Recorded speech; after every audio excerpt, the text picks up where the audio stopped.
So I remember when she first kind of came along, obviously we knew that she'd been Harry's girlfriend for a long time, but then she started doing royal jobs for the first time. This was, I think her first one was technically the very tail end of 2017, and the whole of the beginning of 2018, she had her like big introduction to the UK.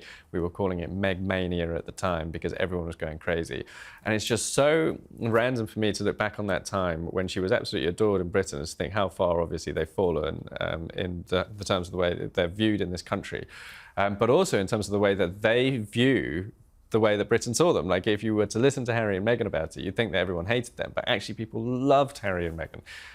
They lined the street on those early royal jobs in Cardiff and Brixton in London and Edinburgh and Scotland. You were there? Yeah, I was there for all of those and speaking to people, speaking to the fans and, you know, pressing themselves up to the crowd control barriers for walkabouts. And, you know, we got little lines from, they do give a lot on these jobs. And, you know, William playing volleyball, for example, that is going to make that, that's going to make that job because of the picture of him playing volleyball. He wasn't meant to do that either. That's one of those ones where he just picked up a volleyball and said, hey, I'm going to have a bit of fun. I'm going to have a game. And that makes the story. And the willingness of royal family members to just throw themselves into it and do things like that does make or break a story for the papers. And actually, for all Harry's hatred of the media, he did play ball a lot of the time. And I remember there was one in Cardiff where, you know, Harry said he was with kids. Harry's great with kids. For whatever people might think of him, he is brilliant with children. And he said, right, everybody give Meghan a group hug. And the children all like poured over and hugged her. But yeah, I mean, they were good value. Yeah, I mean, Meghan let slip to. I was in the audience, so to speak. I mean, I was with the public for the walkabout, standing next to some people, and heard Meghan say that Harry was a feminist. Now, some people will probably groan when they hear that, but for a journalist, it's a debate and a talking point, and you know, we had a good debate about it. People don't have to agree or think that it's right, but it does make the job. It gets it into the newspaper, and as journalists, like, we do appreciate that when jobs have these actual lines that, you know, what we call a line. Like, you need a line sometimes on royal jobs, and they did give a lot during those engagements. In Newsweek, you did a poll. Yes, I think, yeah. And it surprised me a little bit that the Duchess of Sussex was. She's back on the up in America. She's back on the up. Is that right? Because I get comments on this YouTube channel. People leave comments and. A lot of them are from America, and a lot of them are negative about the Duchess. Yeah, so she's still behind William, Kate, and Harry. The order is the Princess of Wales is America's most loved royal. Prince William is next, and then Prince Harry is a little behind them, but not too far. And then there is a bit of a drop down to Meghan. So her popularity has increased recently? It has increased, yeah. So why what do you think happened that is, then? So because they've stopped attacking the family, basically, and it's taken time. But the Democrats warmed to them first, and then Republicans have started slowly to drift back too. But so what happened? I mean, we do regular polling, so we've been able to chart it month by month virtually, and they were very popular in America. And then Spare came out, and they went bang, basically, and you know, the plane hit the mountain. And America turned hard against them for actually months. You know, they then had the drama of their Spotify deal disintegrating and being called grifters by a Spotify executive. And it was a very difficult 2023 for them. But then into the kind of latter stages of 2023, they started to recover. Like I said, Democrats came back first, which is understandable because they spent a lot of time trying to hit socially progressive talking points and causes. And then Republicans started to warm to Harry a bit first, but not to Meghan.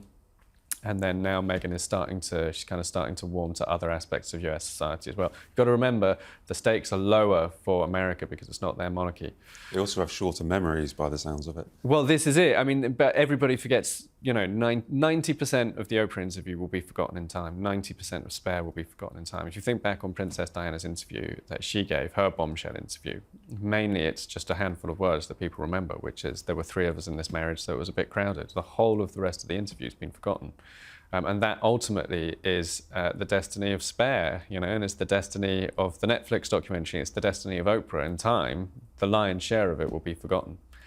So yeah, people are warming to Meghan again. It doesn't mean that she's, you know, got no more problems, she's got nothing to worry about, and she's just in clover. I mean, they do still have a major challenge ahead of them, which is that they still have to reinvent themselves commercially. They need new projects that are loved by Americans. They need to give Americans a new reason to fall back in love with them. That has nothing to do with monarchy. And it's still an unanswered question.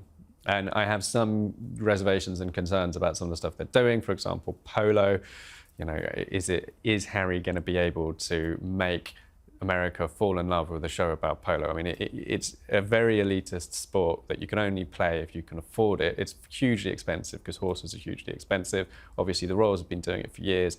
I'm not knocking people who like polo. I'm just saying, like, how do you market that to a mass market US audience? It's very difficult to do. Yeah, I'm dreading when those shows drop and I have to watch them personally. Do you know his friend Nacho Figueres? Yeah. So he's presumably going to play a big part in it. He had a very awkward interview on the Ellen Show in America where he took his trousers off halfway through the interview and he was wearing these boxer shorts that just were covered in Ellen's face. It's one of the most awkward things I've seen on TV. So hopefully he can restrain himself during Harry's documentary. I can't wait. I can wait. I'm lying. The popularity, as I say, in America, we think, but then quite clearly not popular within the senior royals at the moment. William this week was, I think it was like 230 miles away down in Newquay. What do you make of this? He's obviously the new Duke of Cornwall. Yeah. So he has to take over all the responsibilities of a vast empire, of earning him a lot of money as well.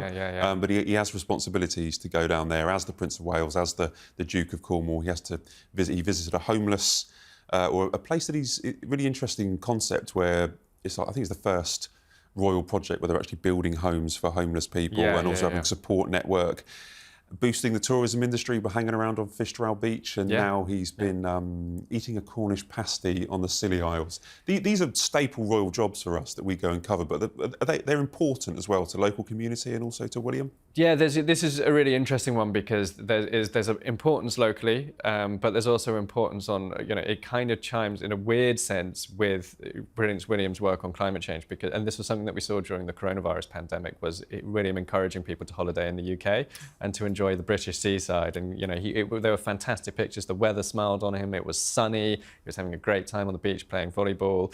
And it's a great advert for, you know, having a staycation in Britain. Which is great for the local economy there. And he looked like he was having a great time. And playing beach volleyball. He was wistfully looking out to the, I describe it as wistfully looking out to the surf, because he used to holiday there with Harry. On Cornwall, and he was talking about how he used to like playing around in the water. And stuff. They were photographed playing in the surf and so on back in the day when they used to holiday there. And of course, William and Kate love the Norfolk coast as well. The princess goes cold water swimming there. So, you know, they're very familiar with the coast in Britain. And it is, you know, we've been doing much more of it as well recently. You know, we were in Norfolk over Easter. It's a wonderful place to go on holiday. You don't necessarily need to go abroad to have a great time. Yeah. You can have a great time in Britain. The pictures from the engagements down there in Cornwall, you know, they look fantastic. And I say you were on the rota for many years, having to cover these engagements where you travel the length and breadth of the UK to file 10 parts for the national papers. Sometimes it makes, sometimes it doesn't. You know, there are certain members of the royal family where the stories do make. William will make when the Princess of Wales goes out on jobs. Obviously, they make. But I was just wondering, if before we wrap up, are there any kind of happy memories or any kind of interesting stories of certain engagements that you went on, or ones that really stick in your memory? I assume you went on some with the Duchess of Sussex. You would have crossed them? For sure. Yeah.